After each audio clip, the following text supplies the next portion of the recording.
내 주 하나님 넓고 큰 은혜는 저 큰 바다보다 깊다. 너도 다주를 길러 깊은 대로 저 한가운데 가보라. 언덕을 따라서 창가에 배 띄워 내 주 예수 은혜의 바다로 내 맘 건져가라. 왜 너 인생은 언제나 거기서 저 큰 바다 물결 보고 그 밑 모르는 깊은 바다 속을 한번 헤아려 한보나. 언덕을 따라서 창가에 배 띄워 내 주 예수 은혜의 바다로 내 맘 건져가라. 6월 22일 수요일 새벽입니다. 오늘도 새벽 기도로 또 아침을 깨우며 하루를 시작하시는 여러분 모두에게 하나님께서 기도 가운데 말씀해 주시고 또 새벽 기도가 오늘 하루를 살아가는 새 힘이 되기를 소망합니다. 오늘 같이 기도하실 말씀은 사무엘상 29장 1절에서 11절 말씀입니다. 그 중에 4절 읽어드립니다. 블레셋 사람의 방백들이 그에게 노한지라. 블레셋 방백들이 그에게 이르되 이 사람을 돌려보내어 왕이 그에게 정하신 그 처소에 가게 하소서. 그는 우리와 함께 싸움에 내려가지 못하리니 그가 전장에서 우리의 대적이 될까 하나이다. 그가 무엇으로 그 주와 다시 화합하리까? 이 사람들의 머리로 하지 아니하겠나이까. 아멘.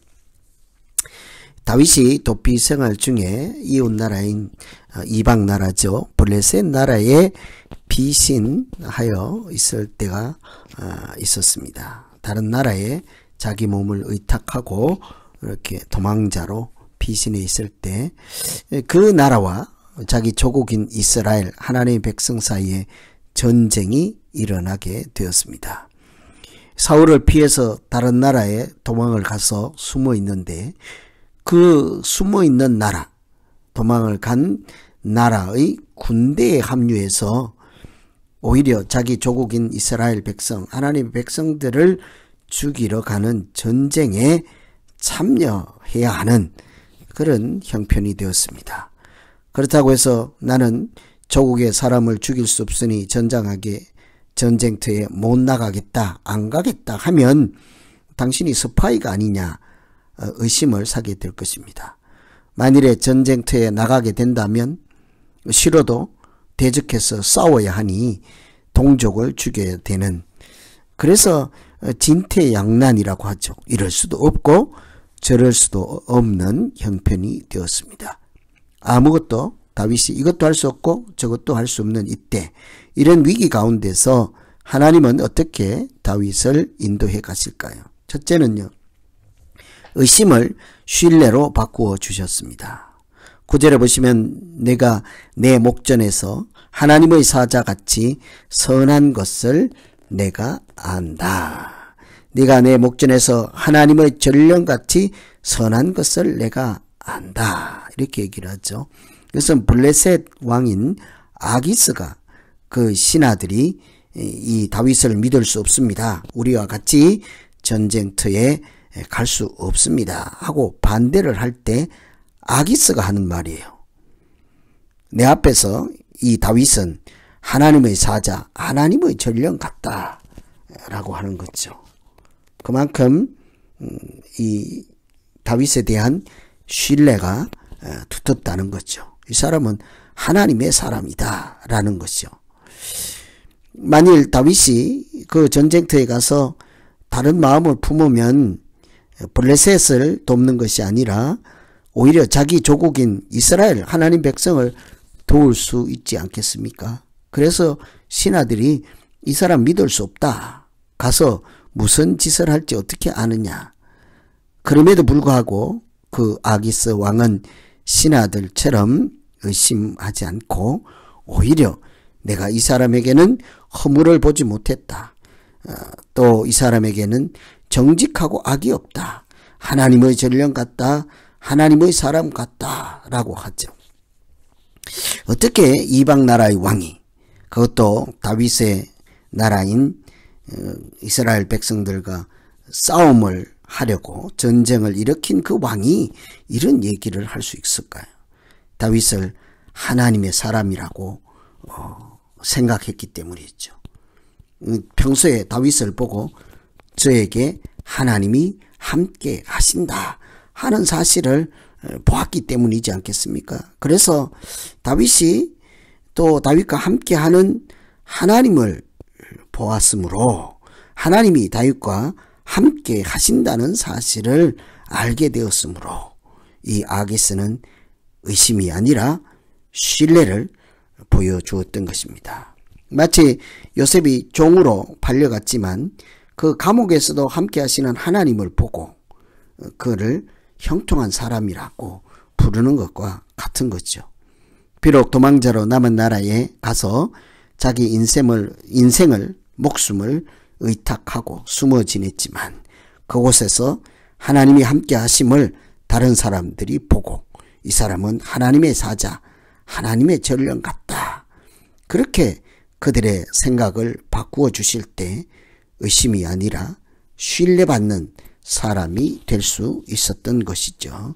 그래서 오늘 우리가 첫 번째 기도할 것은 우리가 아무것도 할 수 없을 때 하나님은 세상 사람들이 우리를 의심하는 것이 아니라 신뢰할 수 있도록 그들의 생각을 고치시고 마음을 고쳐주실 줄로 믿습니다. 그래서 첫 번째 기도는 내가 어떤 형편에 있을지라도 하나님과 함께 하는 사람, 하나님이 나와 함께 하심을 세상 사람들도 보게 하시고 그래서 의심이 아니라 세상으로부터도 신뢰를 받을 수 있는 그런 믿음의 삶을 살게 해 주십시오. 이렇게 기도하면 되겠습니다. 두 번째는 위기를 은혜로 바꾸어 주셨습니다. 11절에 보시면 이에 다윗이 자기 사람들과 더불어 아침에 일찍 일어나서 떠나 블레셋 사람들의 땅으로 돌아가고 블레셋 사람들은 이스라엘로 올라가니라. 블레셋 사람들은 이스라엘로 올라갔다. 이 말은 블레셋 사람들은 예정대로 전쟁터로 가고 또 다윗은 일찍 일어나서 블레셋 사람들의 땅으로 돌아갔다 하는 것은 블레셋의 도피에 있던 그 장소로 되돌아갔다. 싸움에 참여하지 않아도 되니 너는 가서 후진에 또 그 안가에 안전한 곳에 있어라 하는 얘기죠. 블레셋 방백들이 다윗을 믿지 못했습니다. 그래서 함께 전쟁에 갈 수 없다고 했습니다. 너는 믿을 수 없다. 스파이일지도 모른다. 저 사람 알 수 없습니다.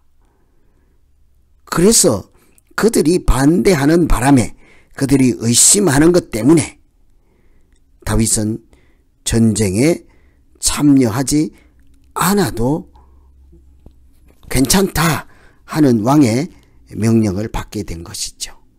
그렇다고 자기 입으로 나는 못 가겠다고도 할 수 없어서 어쩔 수 없이 그 소리 없이 따라가던 중에 왕으로부터 너 집에 가서 기다리고 있어라. 어떻게 이런 일이 일어났습니까? 사람들이 의심하고 반대하고 비난했기 때문이에요. 그래서 이 어떤 경우에 때로는요, 사람들이 나를 반대하고 의심하고 비난하고 욕하고 이런 것이 오히려 내가 하나님의 사람으로 살아갈 수 있도록 도우시는 하나님의 은혜가 될 때가 있습니다. 반대하는 것이 우연한 반대처럼 보이지만 이것은 다윗에게 종족과 전쟁하지 않아도 되도록 하나님께서 열어주신 피할 길이지 않겠습니까? 블레셋 방백들 그들이 보여준 불만, 분노, 그 마음의 의심 이런 것을 하나님께서 일어나게 하고 그것 때문에 다윗은 오히려 살아날 수 있는 길을 열어주셨다는 것을 볼 수가 있죠. 이처럼 말씀드린 것처럼 반대, 비난, 억울한 일 이런 것이요. 오히려 하나님께서 그것을 은혜의 통로로 사용하시고 오히려 그것이 더 좋은 발전할 수 있는 기회로 삼아 주시는 줄로 믿습니다. 그래서 두 번째 우리가 기도할 것은 세상을 살다가 나에게 악인들에게서 얻는 그런 비난, 억울함 또는 누명 이런 것들이 오히려 하나님께서 나에게 은혜를 부어주시는 통로로 사용하시고 그래서 이러지도 저러지도 못할 때 위기에서 나를 구원하시는 하나님의 방법 그것을 하나님이 사용하셔서 오히려 내가 살아나고 생명을 주시는 은혜가 되게 하여 주시옵소서. 이렇게 기도하면 되겠습니다. 오늘은 위기가 있을 때 이러지도 저러지도 못할 때 하나님이 그 위기를 오히려 은혜로 바꾸시는 그런 말씀을 나누었습니다. 오늘 말씀 생각하면서 사람들의 의심을 신뢰로 바꾸어 주시고 위기를 은혜의 기회로 바꾸어 주신 하나님을 신뢰하며 우리 같이 한번 기도하겠습니다. 하나님 아버지, 때로 억울한 일 당하고 의심을 받고 또 있지도 않은 일을 사람들이 지어서 누명을 덮어씌울 때 하나님 그것이 오히려 하나님께서 나에게 열어주시는 은혜의 통로가 되게 하시고 또 그것이 위기가 오히려 기회가 될 수 있도록 하나님께서 역사하시는 그런 영적 삶의 승리가 되게 하여 주시옵소서. 어떤 형편에서도 하나님께서 우리의 억울한 누명이나 의심이나 이런 것들까지도 하나님이 붙잡아서 하나님 사람으로 살아가는데 도움이 되도록 역전시켜 주시는 그런 하나님의 은총을 생각하며 오늘 또 용기 내고 힘 있게 살아가는 날 되게 하여 주시옵소서. 예수님 이름으로 기도합니다.